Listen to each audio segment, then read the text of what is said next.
Tom Guild's grassroots quest to become the next member of Congress from Oklahoma's 5th District has its roots in a life that began in hardship, triumphed over adversity, and now is dedicated to giving back. And through his life's experiences, Tom has come to understand that government, when managed properly, can be a force for good. Well, when people badmouth or denounce the government, I think back to when I was a small child, and if we hadn't had government commodities, my brother and I would have literally died. So for people to tell me that the government can do no right and can't help people, I can't believe that, because in my own personal experience, that's just not true. Born into poverty in Kansas, young Tommy and his brother eventually moved to Tulsa. There, they were abandoned by their parents. Tommy was only 6 years old.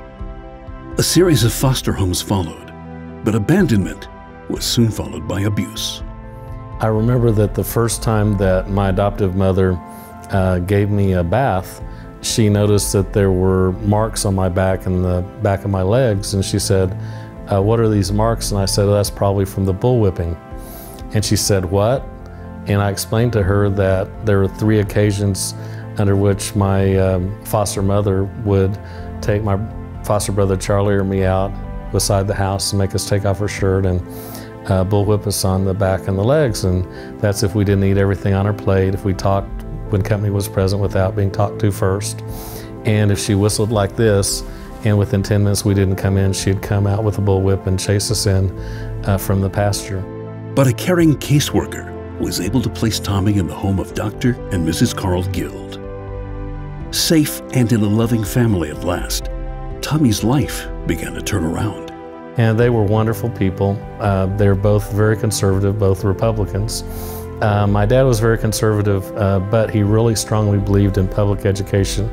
And both of them told me that if I wanted to make anything of my life, I needed to have a good education.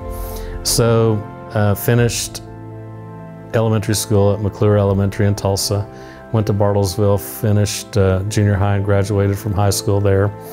Went on to the University of Oklahoma, got a bachelor's degree in political science with a minor in Spanish. Was on scholarship, academic scholarship there 3 of the 4 years. Then went to Southern Methodist Law School and was on academic scholarship there for all 3 years. Tom has been giving back ever since. He became a distinguished professor of law, teaching at the University of Central Oklahoma and Oklahoma City University.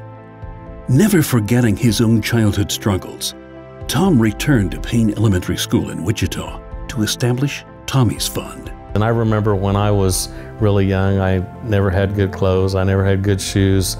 I usually was the 3rd or 4th person to wear an outfit or to wear a shirt or something, and I just thought that's something that we can do for them that really gets them pumped up and really gets them excited, and maybe for 6 months or a year they're going to have nice clothing to wear, and then maybe if they have a little brother or sister, they'll outgrow it and their little brother or sister can benefit.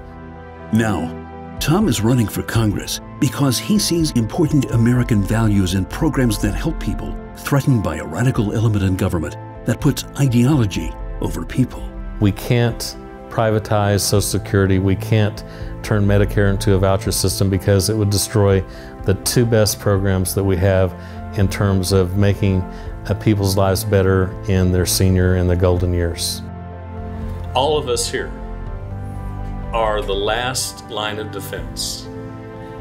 How can the other party talk about personal freedom and then allow intimate personal decisions, such as whether to bear or beget a child, be intruded on by the government? That's not small government. That's not personal freedom. That is an octopus of a government reaching into every facet of your life, including those most private decisions. I understand what a huge difference that education has made in my life, and I understand intuitively what a huge difference that's going to make in other people's lives. So when it comes to child nutrition programs, Head Start, loans for college students, Pell Grants, those kinds of things, I'm on board for those things because I know that they help people, and I know that they help educate people and help people for the rest of their lives. Y eso es un amigo mío, Connor, y él tiene algo para ti. Okay. Good. Y ¿te llamas? ¿Cómo te llamas tú? Antonio Antonio. Rocha. Mucho gusto. Mucho gusto, señor. Tom Guild is running against an incumbent in the Do-Nothing Congress who would privatize and destroy Social Security, end Medicare, weaken public education, and opposes women's rights to reproductive and contraceptive freedom. He needs your help. He needs your financial support. And most of all, on November 6th, he needs your vote. So they really just showed me that it's a big world and we all have a big responsibility to do whatever we can. And so I try to do my part. Do your part. On November 6th, vote for Tom Guild.